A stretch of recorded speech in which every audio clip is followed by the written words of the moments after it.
Hi friends, welcome back to kinematics. So in the last video we discussed about object under free fall. So you might have noticed object under free fall is in particular direction, so it is only changing in y direction. Now what is projectile? So projectile is a motion wherein initially object will be thrown in certain velocity. So say the velocity u, which will be in particular direction x, and after some time it is going to take this path.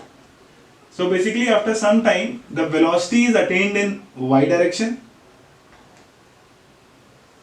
and x direction. But what we'll consider is air resistance is 0. Air resistance is 0. So when the air resistance is 0,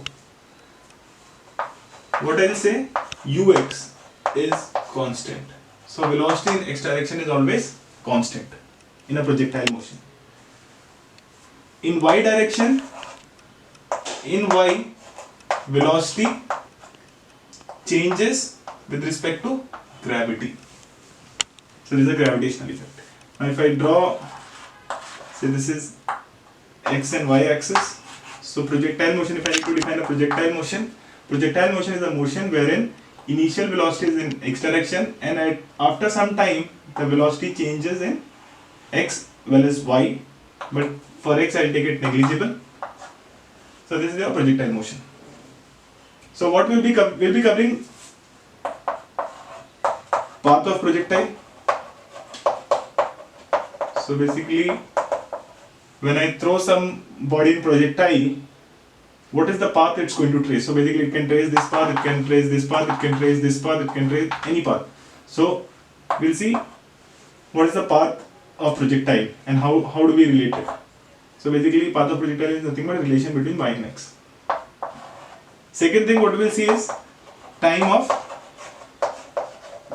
flight. So the moment I throw from here until it hits the ground, so that is nothing but a time of flight. So we are supposed to find that. Third is horizontal range. Horizontal range.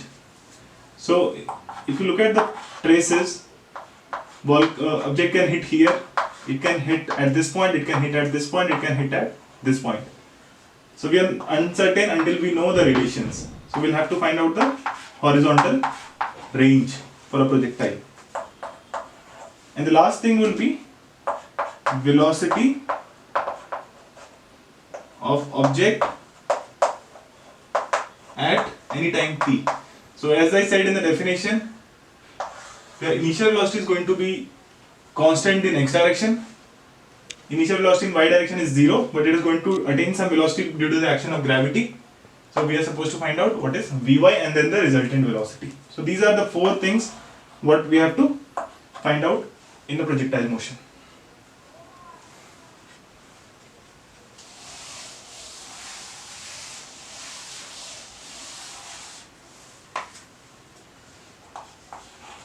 So first topic is path of projectile.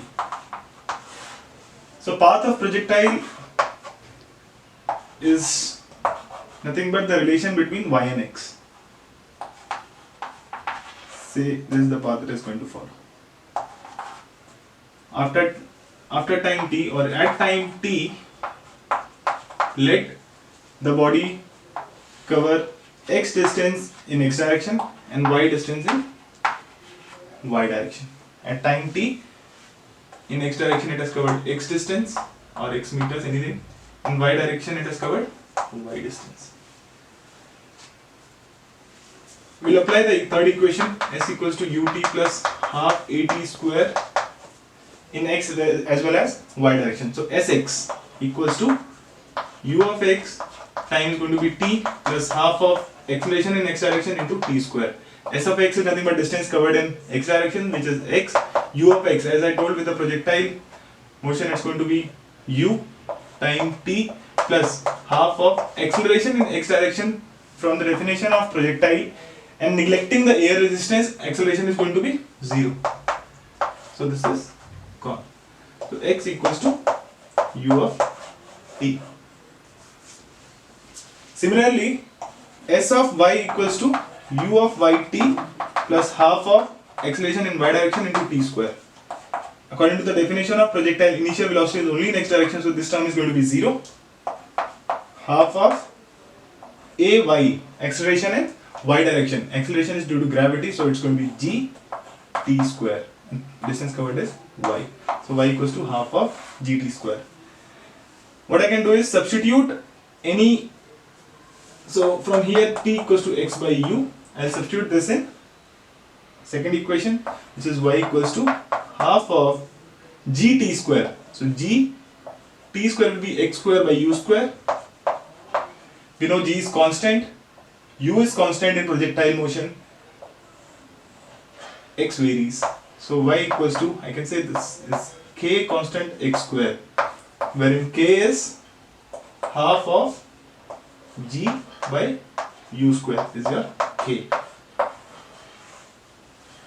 So if you see the relation y equals to kx square, this is the relation of parabola.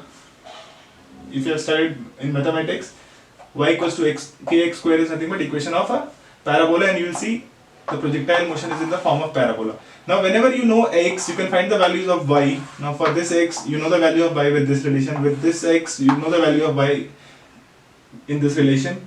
So you can get the path of projectile. So this covers our first topic, path of projectile.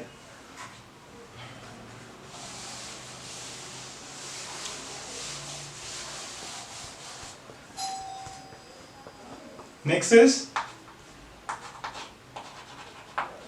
time of flight. So time of flight, suppose you know the distance from which you are throwing. Say the distance is h. Know the distance from which the object is being thrown, and you need to find out time of flight.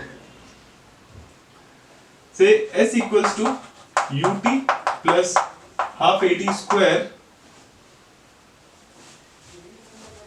in y direction, or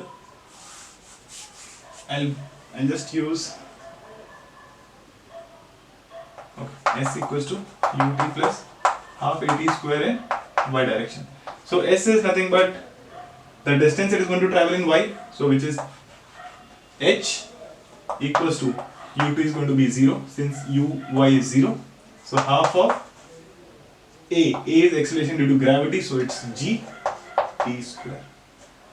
H equals to half gt square. T is nothing but your time of flight, so I'll take capital T just to denote it. T is your time of flight. So T is going to be 2h by g under root. So this is your time of flight. Whenever you know what is h, you can find out for what time the object is going to be in air. This covers time of flight.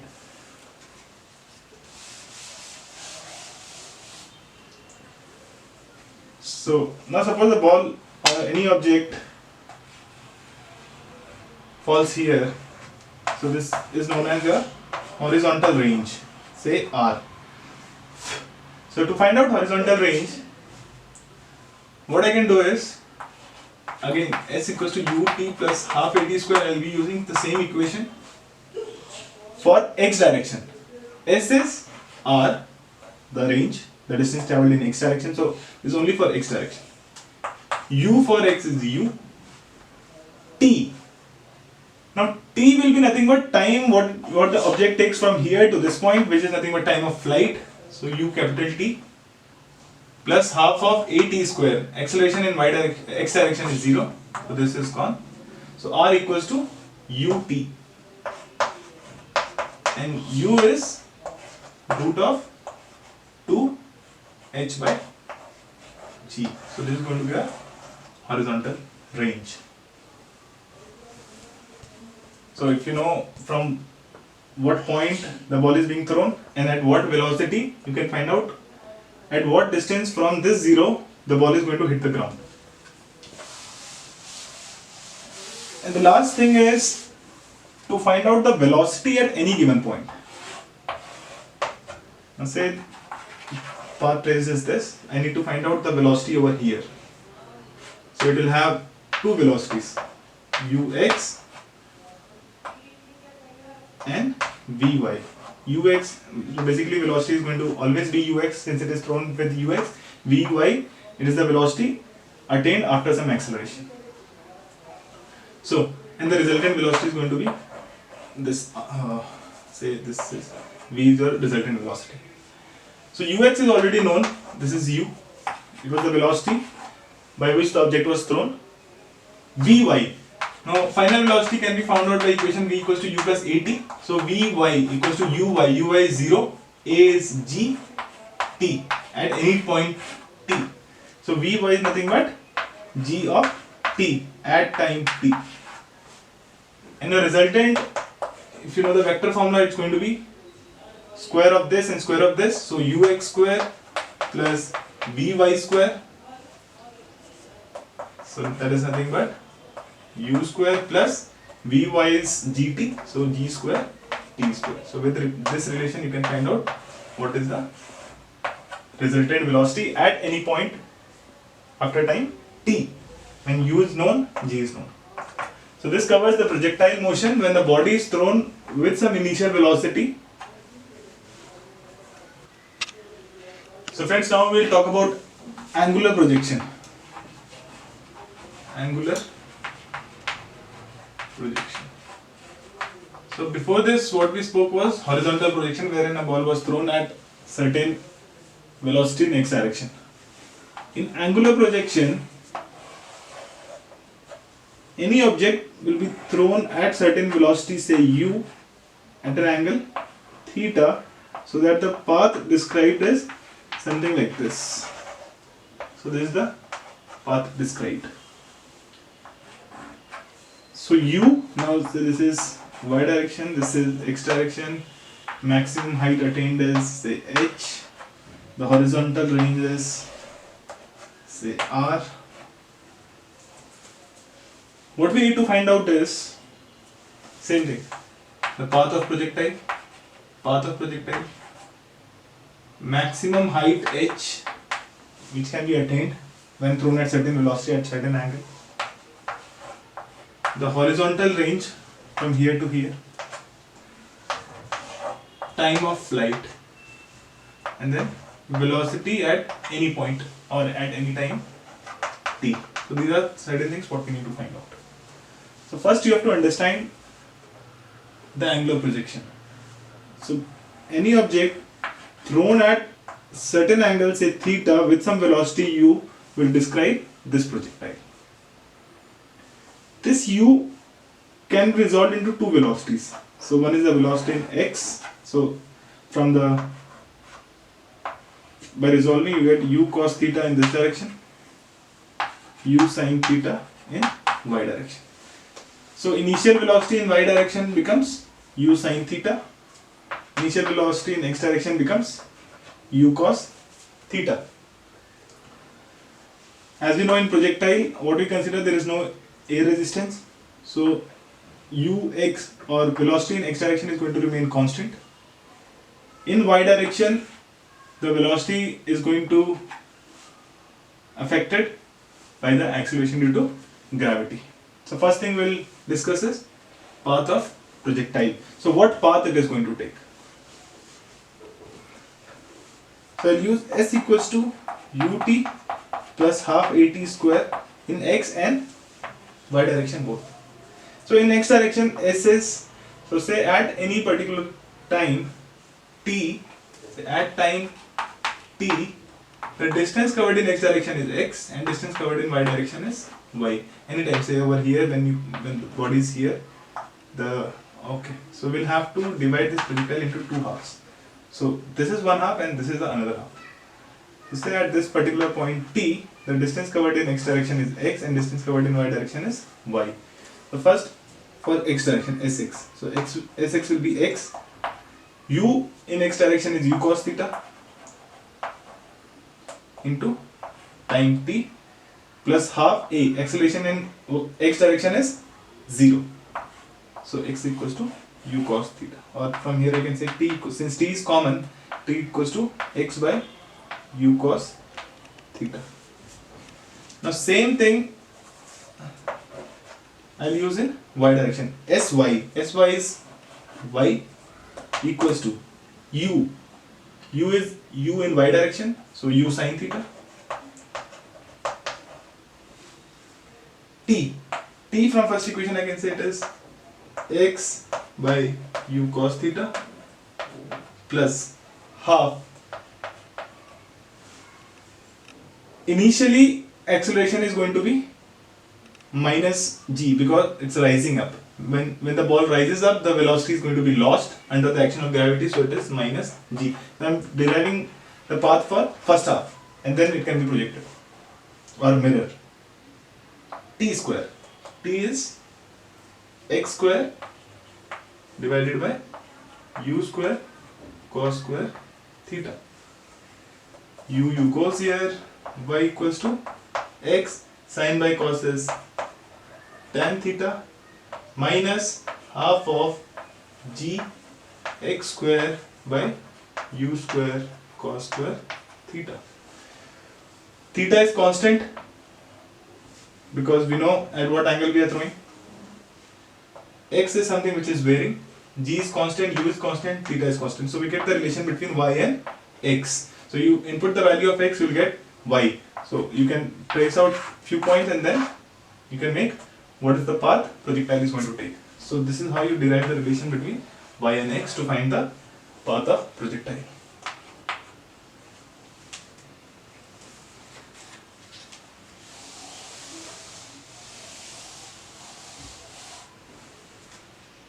So next is, I will discuss time of flight, because time of flight will rate your height. So time of flight. So there are two times now.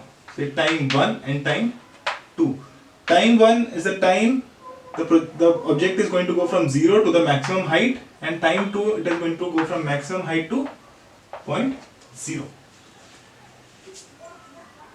Since there is no air resistance, time 1 is going to be time 2. So time of flight is going to be 2 of t1 equals to 2 of t2. That is t1 plus t2. If I consider v equals to u plus at, and since it is time is the factor of height again, I will consider v equals to u plus at in y direction for the first half. So this is known as time of ascent and this is time of descent. So v, final velocity when it reaches the maximum height. Now when the object is thrown, it goes to a certain point and then drops down. At the maximum point your velocity is going to be 0. Only then it can come down as it keep going up. So at the final point it is going to be 0. So v is 0 equals to u in y direction. U is u sin theta plus a. A is minus g here. T is time of ascent t1. So from here I get t1 equals to u sin theta by g. U sin theta by g. So this is time t1. Time of flight is nothing but 2t1. So time of flight, so from here and when it drops down here, the time it is going to cover is 2t1, which is equal to 2 u sin theta by g. So this is time of flight.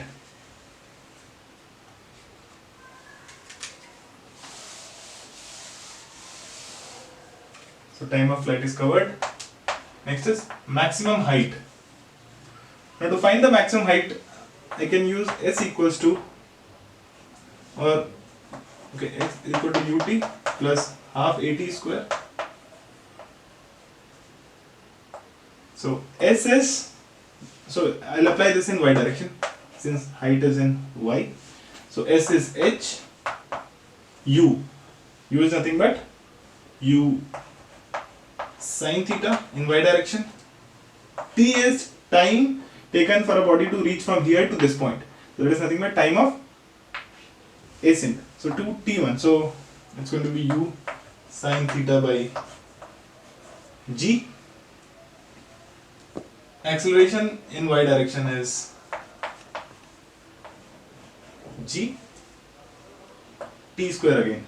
So u sin theta by u square sin square theta, or let's say u sin theta the whole square by g square. So when you solve this, u square sin square theta by g, u square sin square theta by g, u into u square sin theta into sin theta sin square by g, minus half of, now 1g goes here, so u square, since there is u sin theta whole square, u square sin square theta by g, so u square sin square theta by g. So this is u square sin square theta by g minus half of u square sin theta square by g. So when you subtract it, you get half of u square sin square theta by g.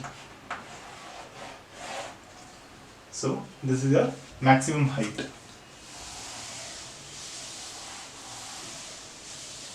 Next is horizontal range.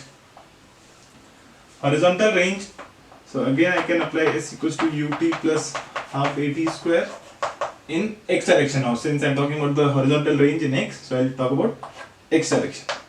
So s is r, u is u cos theta in x direction, t. Now I have to consider time from here to this point, so that is going to be total time of flight.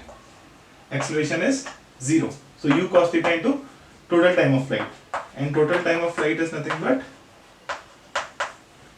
2u sin theta by g. So 2 sin theta cos theta is sin 2 theta, trigonometry, so you get u square sin 2 theta by g. Since 2 sin theta cos theta is sin 2 theta, u into u is u square by g. So this is the horizontal range. Now to find out the velocity at any given point, so say at this particular point I need to find out the velocity. So you know final velocity now. Okay, I'll just take this point over here.